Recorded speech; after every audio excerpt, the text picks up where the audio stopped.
Halo teman-teman, welcome back to Roti Manis. Hari ini kita akan ngomongin sebuah tema tentang cinta Tuhan, sesama dan diri.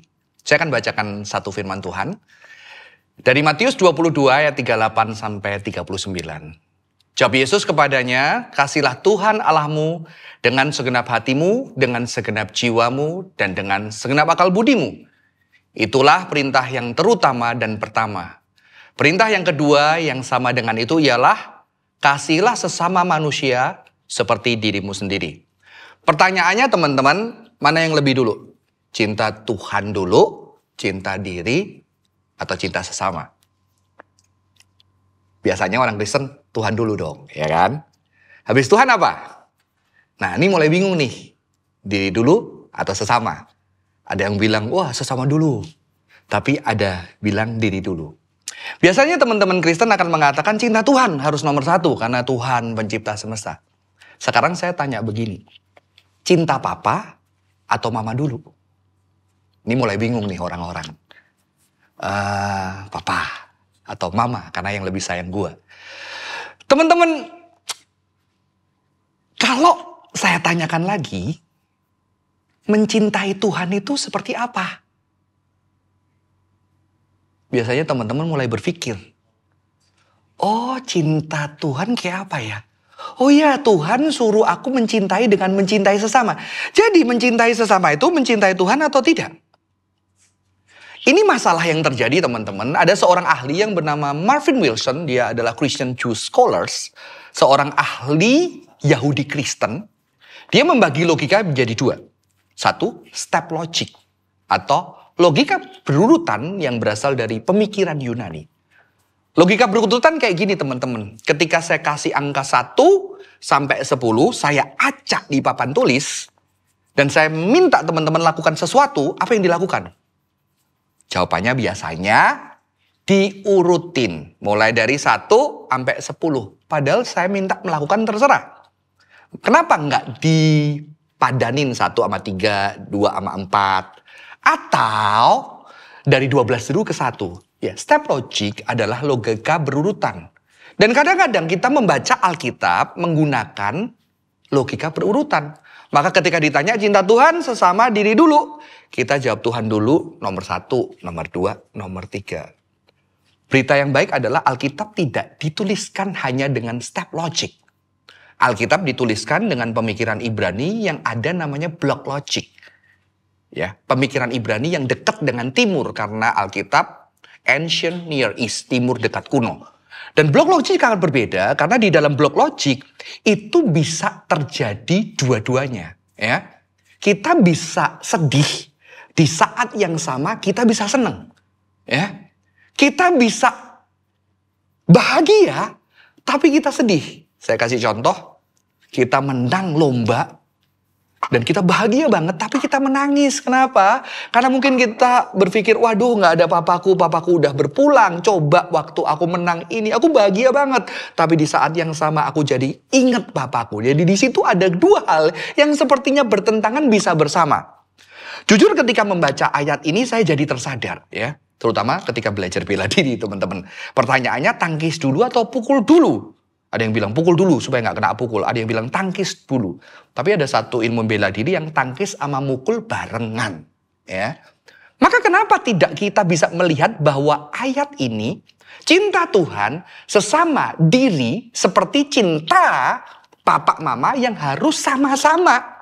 Ya. Jadi nggak 1, 2, 3 tapi barengan. Karena kalau kita perhatikan ayat ini, bukti cinta Tuhan apa? Bukti cinta Tuhan mengasihi sesama, betul? Karena Tuhan pernah ngomong, percuma kamu kalau ngelihat yang nggak kelihatan, yang kelihatan aja nggak ngasihin, gimana lu bilang bisa ngasihin yang tidak kelihatan? Dan kita diperintahkan mencintai Tuhan dengan mencintai keluarga kita, menyatakan cinta Tuhan. Jadi bagi saya ayat ini berbicara sesuatu kesatuan, bukan 1, 2, 3, tapi barengan cinta Tuhan, sesama dan diri. Saya kasih contoh, ya. Ketika kita tidak berzina, kita sedang mencintai siapa? Kita sedang mencintai diri kita.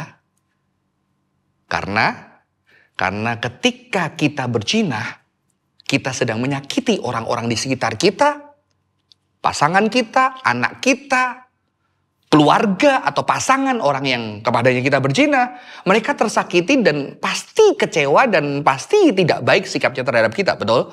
Kita ketika tidak berzina, kita sedang mencintai diri. Kita sedang mencintai sesama keluarga kita, orang-orang di sekitar kita, lingkungan gereja kita yang bisa kecewa karena kita mungkin melayani di sana. Dan kita juga mencintai Tuhan karena Tuhan memerintahkan kita tidak berzina.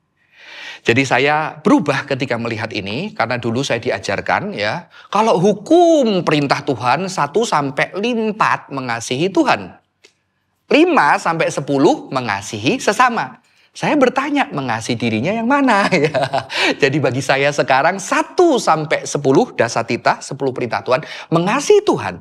1 sampai 10 mengasihi sesama. 1 sampai 10 mengasihi diri. Jadi perintah mengasihi adalah satu kesatuan. Maka ada sebuah kisah yang sangat unik. Jadi ada seorang biarawan yang rajin berdoa. Berdoa sehari sampai berjam-jam. Sekitar mungkin 7-8 jam. Dan akhirnya dia ditegur sama seniornya. Kamu doa terus, kapan kamu peduli orang lain gitu ya. Jadi saudara-saudara, mengasihi Tuhan, mengasihi sesama dan diri tidak bisa diurutkan 1, 2, 3. Tapi adalah sebuah kesatuan. Mengasihi Tuhan tetapi tidak mengasihi diri dan sesama bukanlah kasih.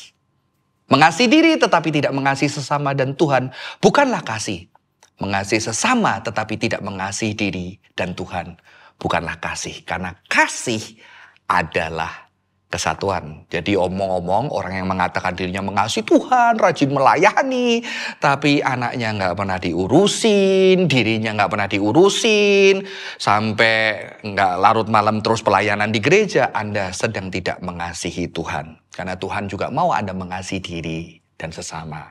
Ada yang mengasihi sesama tetapi Anda lupa diri, mengorbankan diri. Anda juga mengorbankan relasi Anda dengan Tuhan. Anda tidak sedang mengasihi. Anda sedang tidak mengerti kasih itu. Atau Anda sedang mengasihi diri. Tapi Anda hanya fokus kepada diri, tidak peduli lagi tentang Tuhan, tentang spiritualitas, tidak peduli lagi tentang keluarga Anda. Itu juga bukan kasih. Karena kasih di dalam kekristenan adalah 3 hal yang tidak berurutan tapi bersamaan. Mengasihi Tuhan, mengasihi diri, mengasihi sesama. Semoga ini menjadi berkat. Sampai ketemu di episode berikutnya. Tuhan Yesus memberkati.